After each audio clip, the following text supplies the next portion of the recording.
Hello to everyone. This is Avid Academy Ranchi and we are going to have a discussion on Russia attack on Poland. Yes, बहुत दिनों से हम लोग सुन रहे थे Russia attack on Ukraine, Russia attack on Ukraine. अचानक से एक न्यूज आ रही है कि रशिया ने पोलैंड के ऊपर भी अटैक कर दिया है। क्या ये फॉल्स फ्लैग है? क्या वर्ल्ड वॉर 3 स्टार्ट होने वाला है? इन सब के बारे में थोड़ा सा हम लोग देखते हैं। ये जो अटैक था, रशिया की एक प्रोजेक्टाइल, एक बैलिस्टिक मिसाइल हिट कर दी है पोलैंड के विलेज के ऊपर। मोर स्पेसिफिकली अगर बात करें तो पॉलिश ग्रेन ड्राइंग प्रोसेसिंग एक यूनिट था एक छोटा सा विलेज में, जहां पर ये मिसाइल हिट की और 2 पीपलों की मौत हो गई। अब इसको क्या हम लोग इस तरह से ले सकते हैं कि ये पोलैंड के ऊपर अटैक था, और उसके हिसाब से क्या ये समझ सकते हैं कि ये नेटो नेशंस के ऊपर अटैक था? और अगर नेटो नेशंस के ऊपर अटैक था तो क्या आर्टिकल 5 इन्वोक हो जाएगा और नेटो वर्सेस रशिया स्टार्ट हो जाएगा क्या? इसके बारे में थोड़ा सा हम लोग देखते हैं। पहले स्टार्ट करते हैं बिगनिंग से कि इतना ज्यादा एक्सक्लेशन, पहले तो धीरे धीरे वार चल रहा था, वो तो सब ठीक है कि रशिया कुछ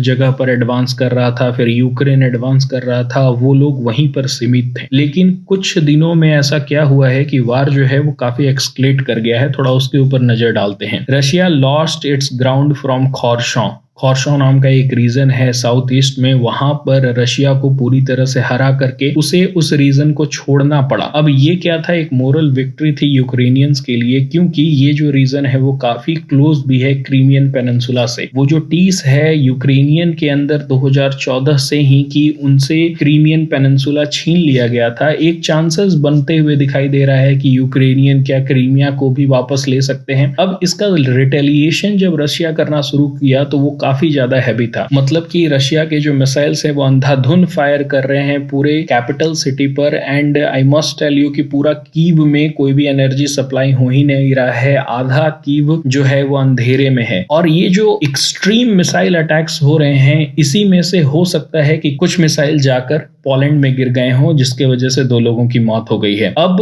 पोलैंड को आपको समझना पड़ेगा कि है कहां। पोलैंड यूक्रेन के साथ अपना बॉर्डर शेयर करता है, one of the European union का मेंबर भी है और उसके साथ साथ नाटो नेशंस का भी मेंबर है। इट मींस दैट उसके पास ये पावर है कि वो आर्टिकल 5 को इन्वोक कर सकता है। रशिया यूक्रेन वार के स्टार्टिंग से ही पोलैंड ये मन बना के रखा हुआ है कि अगर फ्रेगमेंट्स ऑफ मिसाइल भी मेरे ऊपर अटैक होंगे तो हम रिटेलिएट करेंगे, और हो सकता है कि पोलैंड रिटेलिएट करना स्टार्ट कर दे ना। ये बार बार आर्टिकल 5 आ रहा है, इसका मतलब क्या है? आर्टिकल 5 का मतलब है कलेक्टिव डिफेंस आर्टिकल। आर्टिकल 5 एक कलेक्टिव डिफेंस आर्टिकल है नाटो का, जिसका मतलब होता है कि an attack against one ally is consider an attack against all ally. मतलब कि अगर एक कोई नाटो नेशन के ऊपर आप अटैक कर रहे हैं तो आर्टिकल 5 का मतलब होता है कि आप सारे नाटो नेशन के ऊपर अटैक कर रहे हैं। फर्स्ट टाइम अमेरिका इन्वोक किया था आर्टिकल 5 को जब 9/11 का अटैक हुआ था। और आप इसको इन्वोक कैसे कर सकते हैं? बहुत ही सिंपल है। अगर एक नाटो नेशन को ऐसा लग रहा है कि उनके ऊपर अटैक हुआ है तो आर्टिकल 5 अपने आप